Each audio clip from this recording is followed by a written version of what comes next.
सभी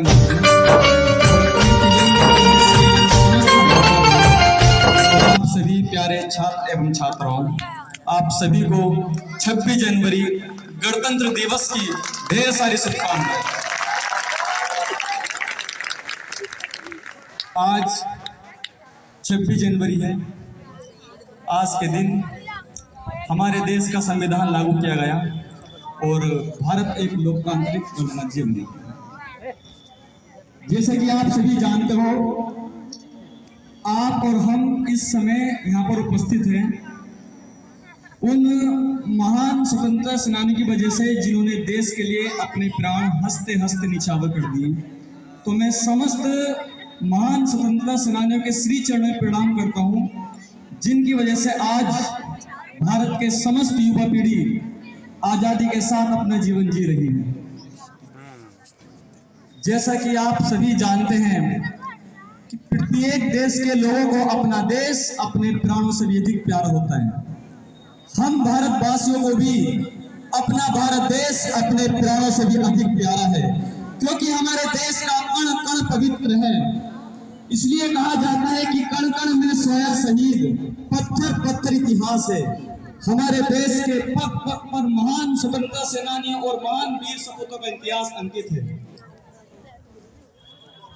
जैसा कि हम सभी जानते हैं कि सबसे प्राचीनतम एवं सबसे श्रेष्ठ संस्कृति अगर दुनिया की है तो वह भारतीय संस्कृति है, जिसके आधार पर हमें एक ऐसा संस्कार सिखाया जाता है कि हम अपने विचारों से जिस भी देश में जाते हैं उन सभी देशों के लोगों को अपने विचारों से अपनी ओर कर लेते हैं। ऐसे ही देश की स्वतंत्रता सेनानी में एक महान स्वतंत्रता सेनानी थे जिनका नाम था भगत सिंह। जब भगत सिंह को 23 वर्ष की आयु में फांसी की सजा सुनाई गई, उससे एक दिन पहले भगत सिंह की माता भगत सिंह से मिलने के लिए आती है और कहती है, पुत्र कल को तुम्हें फांसी की सजा सुनाई जाएगी। ये सब क्यों हो रहा है, कैसा हो रहा है, मेरे को समझ में नहीं आ रहा।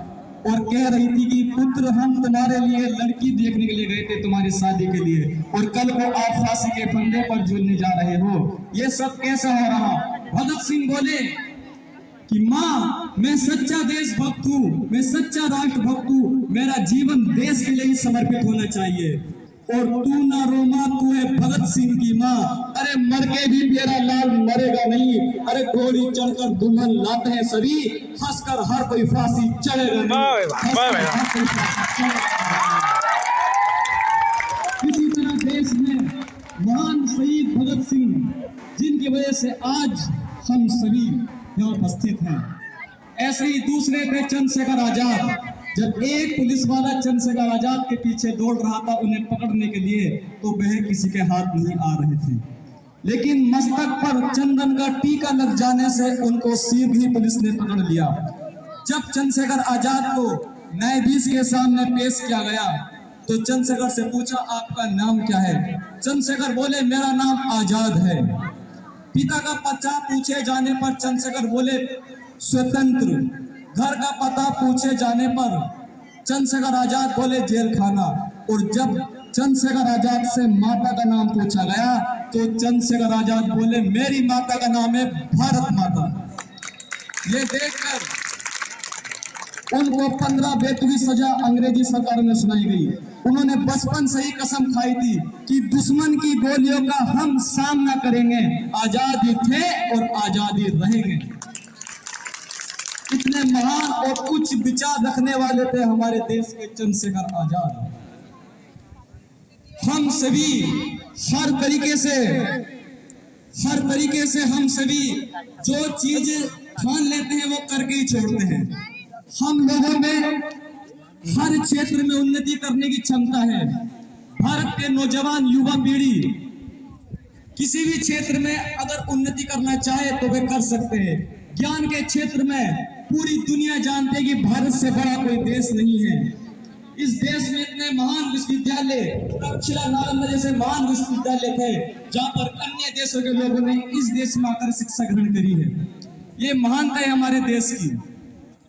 दुनिया के समस्त देशों को शिक्षा देने वाला अगर कोई देश है तो वे भारत देश है। भारत देश की संस्कृति की चर्चा पूरी दुनिया में फेमस है। सभी जानते हैं हम अपने विचारों से किस प्रकार अन्य देशों के लोगों को अपनी ओर कर लेते हैं। ऐसी एक छोटी सी बात बताना चाहूंगा।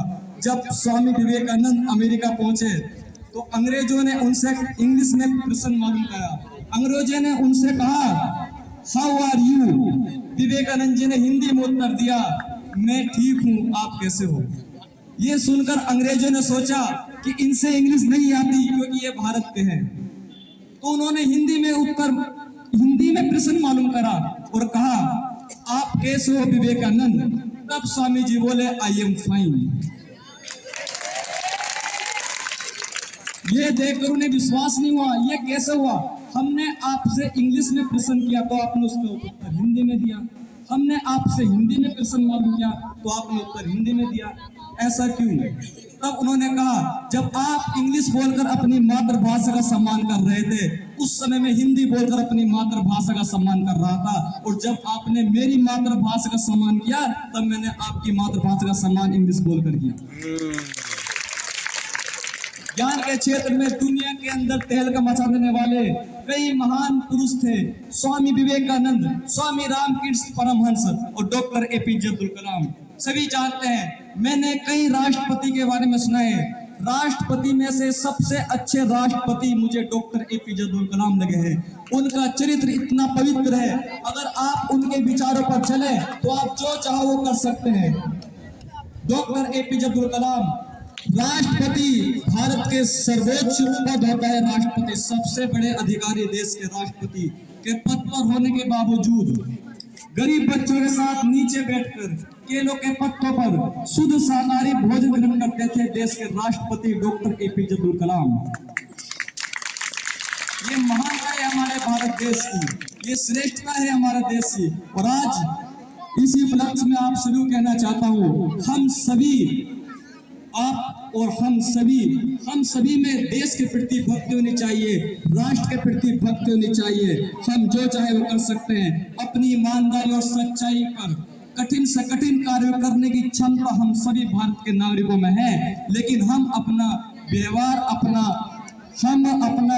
गलत करके अपने जीवन को खराब कर रहे हैं। हम जो चाहे वो कर सकते हैं। अपने आत्मविश्वास को जगाइए, अपने अंदर एनर्जी लाइए और साहस के साथ मेहनत कीजिए, पढ़िए लिखिए, आगे बढ़िए। इतनी बात बोलकर अपनी बात को विराम देता हूँ। धन्यवाद।